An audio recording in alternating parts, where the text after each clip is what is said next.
Okay, so this is basically the hopefully final version of the assembled XF551 version Bv7 board, and it should have all of its functions properly wired, traced, and so on. Basically, I just want to do a couple of snapshots of how it looks, and the additional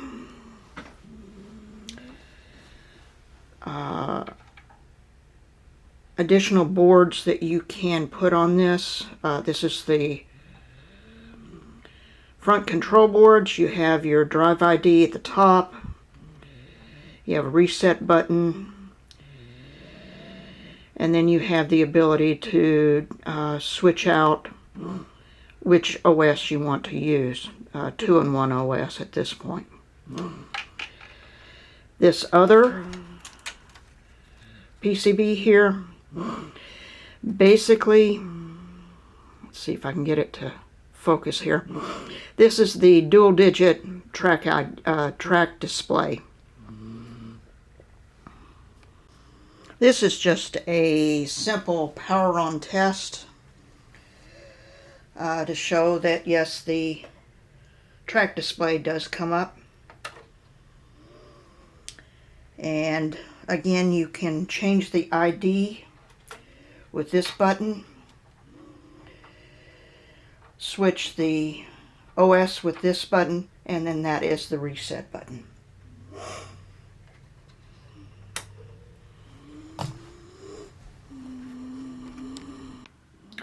I currently have two XF551 disk drives set up at this time. The top one is the reimaged version. As you can see, the track display is actually working at this point.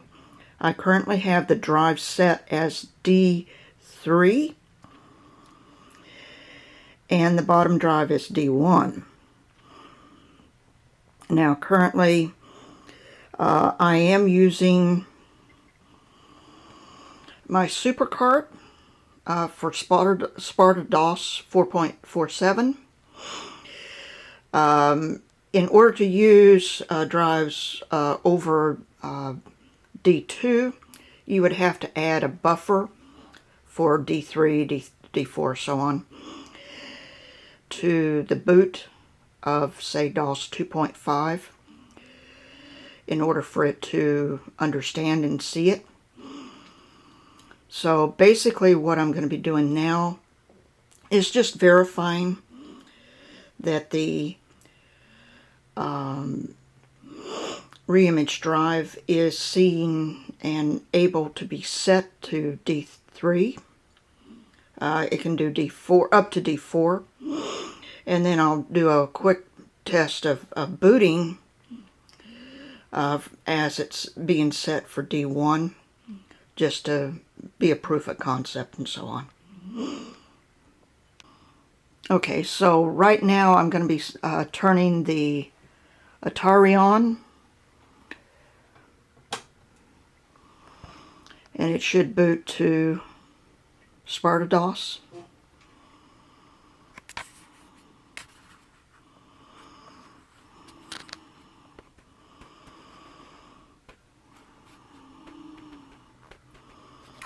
Okay, sorry for the movement here. Don't really have a tripod with me right now. I am going to be typing in the commands to see the directory on D3.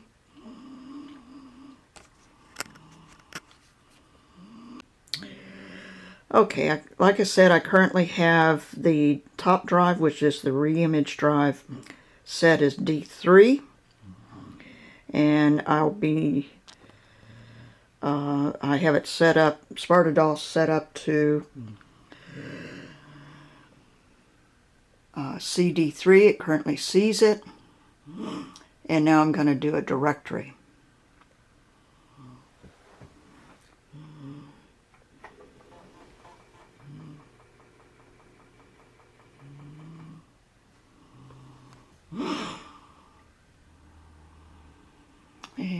so that verifies that it is seeing it. Okay, so now I've switched over. The bottom drive is off, and I've switched the top drive to D1 through that front control panel switcher there, that dip switch, the blue one there. And I am now going to boot from this top drive.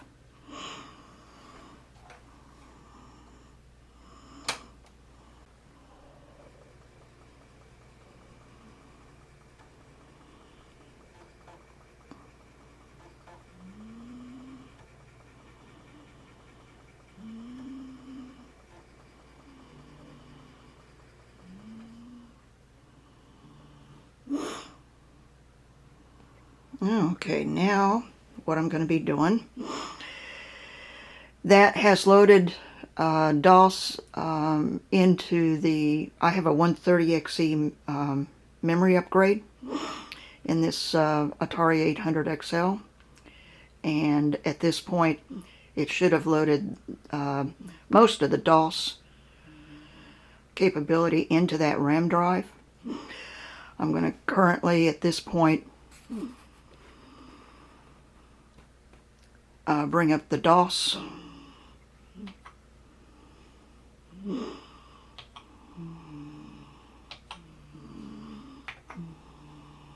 And you see that. Okay.